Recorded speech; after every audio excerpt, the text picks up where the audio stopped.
आज सुनते हैं चिड़ा चिड़ी की कहानी, जो कि कार्तिक माह की पूर्णिमा से अगले दिन पड़वा के दिन सुननी होती है। एक बार की बात है, 4 चिड़िया थी। वह चारों ही कार्तिक का स्नान करती थी। पड़वा के दिन उन्होंने सोचा कि खिचड़ी बनाते हैं। सभी ने मिलकर घी, चावल तथा दाल का जुगाड़ किया और खिचड़ी बनाई। सबने सोचा कि पहले नहाकर आते हैं, फिर खिचड़ी खाएंगे। पहले एक चिड़िया नहाकर आ गई, बाकी नहीं आई। उसे भूख लगी थी तो उसने खिचड़ी की पाफ खा ली। दूसरी चिड़िया आई तो उसे भी भूख लगी थी, उसने खिचड़ी का पानी पी लिया। तीसरी ने खिचड़ी खा ली तो चौथी ने खिचड़ी की खुरचन खा ली। खाने के बाद चारों मर गई। जिस चिड़िया ने बाफ खाई थी वह राजा के घर राजकुमारी के रूप में पैदा हुई।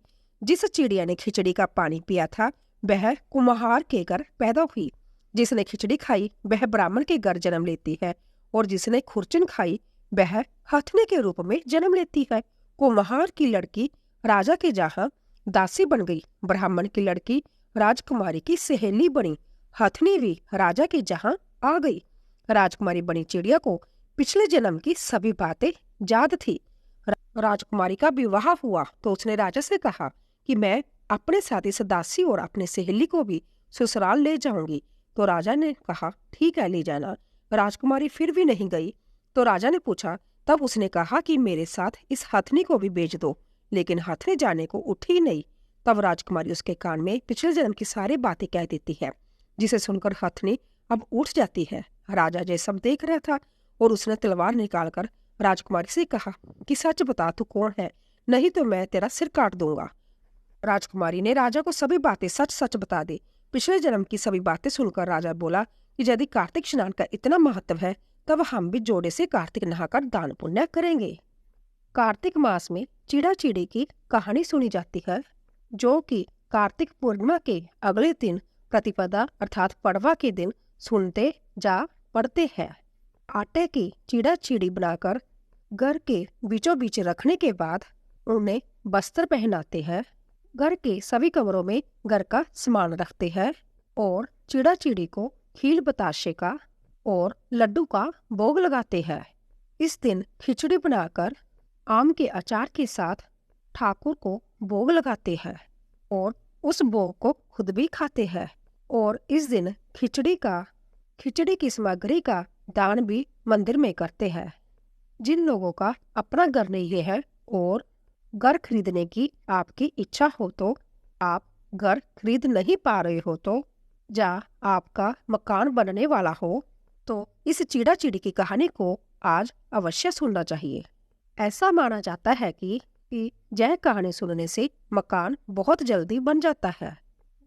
जो आपकी इच्छा है, जिस तरह का आपको मकान चाहिए, वो इच्छा भी आपकी जल्दी पूरी हो जाएगी। आप चिड़ा चिड़ी की कहानी को सुनने के लिए आप अपने घर के आंगन में या मंदिर के पास भी बैठकर सुन सकते हैं।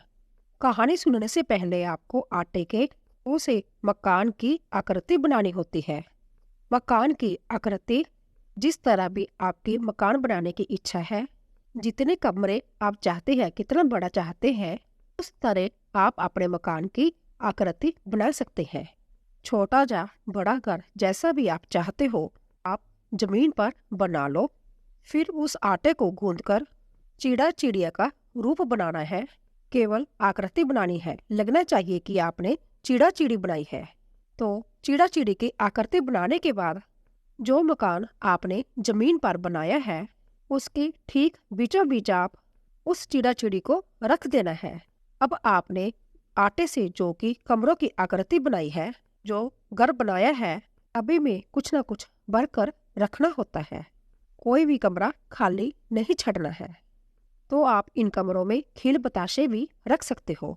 एक दिया जलाकर आपने ठीक चिड़ा चिड़ी के सामने रखना है। पूजा करने के लिए आपको मिट्टी के 4 दीपक भी चाहिए। हो सके तो घी के दिए जलाएं या फिर तेल के भी दिए जला सकते हैं। एक दिया तो आपने बिल्कुल चिड़ा चिड़ी के सामने रखना है, बाकी आप 4 दिए चारों कोनों में रख सकते हैं। इस समय चिड़ा चिड़ी को खिचड़ी का भोग भी लगाया जाता है। खिचड़ी आप मूंग की दाल की बना सकते हो।